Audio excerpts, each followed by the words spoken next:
मकर राशि के लिए ये दिन थोड़ा सा कमजोर है, स्वास्थ्य का बहुत ध्यान रखने की जरूरत है। इस दिन आपकी मित्रता टूट सकती है, घर गृहस्थी में भी परेशानी आ सकती है, थोड़ा ध्यान रखकर चलिएगा। लेकिन एक सावधानी जरूर, इस दिन वाहन ध्यान से चलाइएगा। और एक उपाय बता रहा हूं, वो आप कर लीजिए और उसके बाद देखिए 8 वर्ष से छोटी कन्या को दूध या दूध से बनी हुई चीजें दे दें, चाहे मिठाई दे दें, कल्याण हो जाएगा। कुंभ राशि की बात करते हैं। कुंभ राशि के लोगों के लिए गलत डिसीजन भारी पड़ने वाला है, इसलिए इस दिन गलत डिसीजन मत लीजिएगा, बहुत नुकसान होगा। सोच समझ कर, लोगों से बात करके, घर वालों की सलाह के बाद ही कोई निर्णय लीजिएगा, और वो भी बहुत शांति से। उसका ढोल पीट के उस निर्णय को लागू मत कीजिएगा, शांति से करिएगा, आपको लाभ अवश्य होगा। घर में रखी हुई कोई सब्जी वह किसी को जरूर खिला दीजिएगा, कल्याण होगा। मीन राशि, ये दिन अच्छा है आपके लिए, और खास तौर से विद्यार्थियों को इस दिन सुख मिलेगा। कर्ज मुक्ति के भी कहीं ना कहीं से कोई छोटा मोटा रास्ता ही सही, लेकिन खुलेगा जरूर। उसके साथ साथ उत्साह आएगा दोपहर के बाद, और मनुष्य के मस्तिष्क में यदि उत्साह आ जाता है तो आइडियाज आ जाते हैं, फिर वो अपना कार्य करना शुरू कर देता है। और फिर कुंडली में मान लीजिए कोई दोष आ भी रहा है तो वो उस दोष को मात देता हुआ विजयी हो जाता है। उपाय क्या करेंगे? दाहिनी कलाई में लाल रंग का धागा जरूर पहन लीजिएगा, अपने काम पर जुट जाइएगा तो वो सब ठीक करेंगे। त्रिवेणी जी से बात करते हैं, गुड़गांव से हमारे साथ हैं जी। राम राम। राम राम गुरु जी। बताइए डेट, टाइम, प्लेस और प्रश्न क्या है? जी गुरु जी, ये 16 अक्टूबर 1985, 1985। समय है सुबह 5:06 और जन्म स्थान है दिल्ली।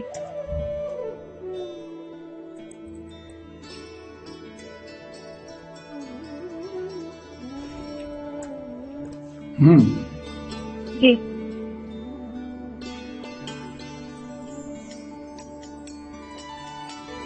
बताइए, प्रश्न बताइए। हाँ जी गुरु जी, मेरा ये प्रश्न है, अभी मेरी पिछले साल ही शादी हुई है, तो शादी में थोड़ी बहुत अड़चने आई, तो मुझे उसी का पूछना था कि शादी अभी आगे कैसी रहेगी, चलानी चाहिए कि नहीं चलानी चाहिए, और संतान का पूछना था अपना, क्योंकि कोई मतलब कुंडली। शादी आपकी जान पहचान में हुई थी? जी जी, मेरी जान पहचान।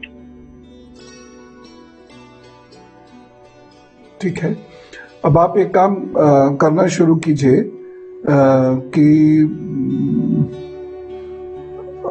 पहली चीज तो यह है कि रोजाना सुबह को उठने के बाद कुल्ला आदि करके थोड़ा सा गुड़ जरूर खा लिया कीजिए, ठीक है।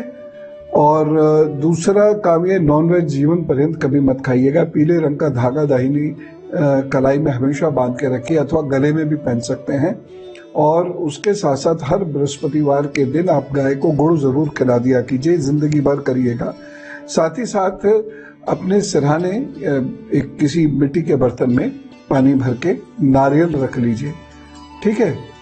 और जब वो खराब हो जाए तो चेंज कर दीजिएगा, तरक्की हो जाएगी। शादी में भी बाधाएं आपकी समाप्त होंगी। और थोड़ा सा ध्यान यह है, अपने शब्दों पर जरूर रखा कीजिए, क्योंकि कुछ भी बोल देने से फिर नुकसान भी उठाना पड़ता है, ठीक है ना। जो पहले की जान पहचान है वो समय, और शादी होते ही एकदम वो समय बदल जाता है। तो अब आप थोड़ा सा रिस्पॉन्सिबिलिटीज उठाइए, शांति से रहिए, सब ठीक हो जाएगा। और अब उनकी बात जिनका है जन्मदिन, तो जन्मदिन की बहुत सारी शुभकामनाएं, और जानिए अपने आगे आने वाले 12 महीनों के हाल।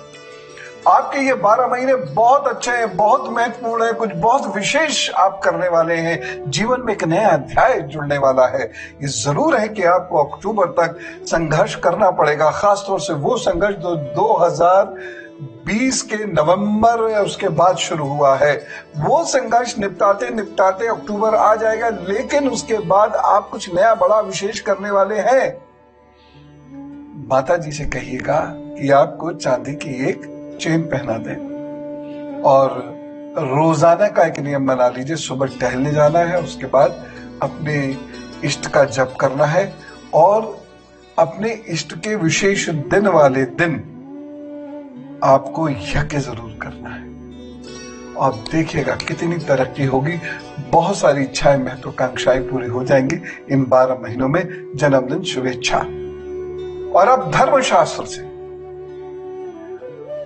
आयुर्वेद के बारे में बताता हूं और आयु के बारे में बताता हूं। देखिए, आयु क्या? शरीर, आत्मा और मन, इंद्रिय, 4 चीजें हैं। शरीर, आत्मा, मन और इंद्रिय, इनके संयोग को ही तो आयु कहा जाता है। ये जिस दिन संयोग टूट जाता है, आयु खत्म। और जो शास्त्र यह बताता है कि ये संयोग कब तक रहेगा, कब तक नहीं रहेगा, कैसे इसे बलशाली किया जाए, उसी को हम कहते हैं आयुर्विज्ञान या आयुर्वेद। आयुर्वेद 2 शब्दों से बना है, आयुष और वेद, जिसमें मनुष्य की आयु, उसका जीवन, उसकी पौष्टिकता को हम विज्ञान के माध्यम से या वैज्ञानिक तरीके से जानते हैं। यह है आयुर्वेद का अर्थ। जीवन संबंधी विज्ञान आयुर्वेद है और ये मानव सभ्यता का प्राचीनतम लिखित ग्रंथ माना जाता है। एक शोध के अनुसार इसका इतिहास सहस्त्रों वर्ष पुराना है। 800 ईसा पूर्व तो इस पर चिकित्सा के ग्रंथ लिख दिए गए हैं। मानव जाति की रक्षा, रोग के निवारण के लिए इस ग्रंथ को लिखा गया है। और यह ग्रंथ किसने दिया था? ब्रह्मा जी ने आयुर्वेद का सार एक ग्रंथ में संकलित किया है, जिसे ब्रह्म संहिता कहा जाता है। इसमें 1 लाख श्लोक हैं। ब्रह्मा जी ने फिर इसको दक्ष प्रजापति को दिया। दक्ष प्रजापति ने आयुर्वेद का ज्ञान अश्वनी कुमारों को दिया। अश्वनी कुमार देवताओं के चिकित्सक थे। उसके बाद अश्वनी कुमारों ने ये ज्ञान देवराज इंद्र को दिया। देवराज इंद्र ने ये ज्ञान ऋषि भारद्वाज को दिया। ऋषि भारद्वाज से ये ज्ञान पृथ्वीवासियों को मिलता है। और उसमें ऋषि आते हैं धन्वंतरी, जिनके पास ये ज्ञान पहुंचा। पुनर्वस और ऋषि आत्रे, इन्होंने विद्यार्थियों को यह ज्ञान दिया। कक्षाएं चलाई इन्होंने आयुर्वेद की और विद्यार्थियों को बताया कि मनुष्य पुष्ट कैसे रह सकता है, मजबूत कैसे रह सकता है, उसका आयु वर्धन कैसे हो सकता है। ऋषि आत्रेय की कक्षाओं और उपदेशों को संकलित किया गया है लगभग 800 ईसा पूर्व में, और इसे आत्रेय संहिता नाम से जाना जाता है।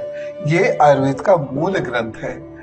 आत्रेय संहिता को ही ऋषि चरक ने फिर से लिपिबद्ध किया है 180 बीसीई में करीब। फिर से इसे कहते हैं चरक संहिता, जो बहुत ही इंपॉर्टेंट बुक है आयुर्वेद के ऊपर। इसमें शरीर को पुष्ट रखने की और रोगों से लड़ने की, या रोग हो जाए तो उनका निदान करने की अनेक विधियां दी गई है। यह है चरक संहिता। इसमें चरक संहिता का आधार क्या है? वात, पित्त, कफ। इन्हीं के आधार पर उन्होंने रोगों की भी व्याख्या की है और रोगों के निवारण की भी व्याख्या की है। तो आयु कैसे कम ज्यादा होती है, कहीं और नहीं मिलेगा आपको पढ़ने को, यही मिलेगा। यह है भारत की संस्कृति की विशालता। और अब गुरु मंत्र। रात में खीरा नहीं खाना चाहिए उन लोगों को जिनको रात में पेशाब बहुत आती हो, है ना। बहुत सारे लोग होते हैं, they urinate at least 3 to 4 times in the night. उन्हें रात में, मतलब सूर्यास्त होने के बाद खीरा नहीं खाना चाहिए, क्योंकि खीरे में पानी होता है, जिससे यह दिक्कत और बढ़ जाती है। ठीक है। रात में उन लोगों को खीरा कभी नहीं खाना चाहिए जिनका हाजमा खराब है, क्योंकि खीरा एक भारी ग़िज़ा की तरह से उनका हाजमा खराब कर देता है। एक और चीज मैं आपको बताना चाहता हूं, खीरे में क्या होता है, कुकुरबिटेसिन नाम का एक एलिमेंट होता है, जिसको पचाने के लिए डाइजेस्टिव सिस्टम यानी पाचन तंत्र बहुत मजबूत होना जरूरी है। तो इन लोग को भी रात में भोजन के बाद खीरा नहीं खाना चाहिए। अगली बात, जिनके हड्डियों में दर्द रहता है सूर्यास्त के बाद खीरा नहीं खाना चाहिए। और वैसे भी कहा गया आयुर्वेद में, दिन में खीरा हीरा है और रात में खीरा विष। बचिए रात में खीरा खाने से। सूर्य अस्त के बाद आप खीरा नहीं खाएंगे, पार्टी में भी जाएंगे तो भी नहीं खाएंगे। वैसे तो खैर अवॉइड करना भी चाहिए पार्टी वगैरह में, क्योंकि फलों को काट के या सब्जियों को काट के जो सैलेड बनता है उसको काफी पहले रखना पड़ता है उन्हें, ठीक है ना। और कोई भी सब्जी या कोई भी फल 15 से 20 मिनट के भीतर भीतर खा लिया जाना चाहिए कटने के उपरांत। अगर ज्यादा वक्त देंगे तो नुकसान होगा। इसलिए खीरा सूर्यास्त के बाद खाना आज से बंद।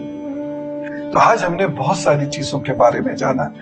आज हमने खीरे के बारे में जाना, आज हमने आयुर्वेद आयु के बारे में जाना, आज हमने डेट ऑफ बर्थ 1 के बारे में जाना। और अगर आप इसको और एनालाइज कर लेंगे तो इससे आप बहुत जबरदस्त रिजल्ट्स निकाल सकते हैं। खुद आप अपनी देखिए, अपने घर वालों की देखिए और दिन भर ज्ञान के सागर में गोते लगाइए, दिन अच्छा करिए। मैं आपके लिए बहुत सारी शुभकामनाएं लाया हूँ। राम राम, नमस्कार, भारत माता की जय।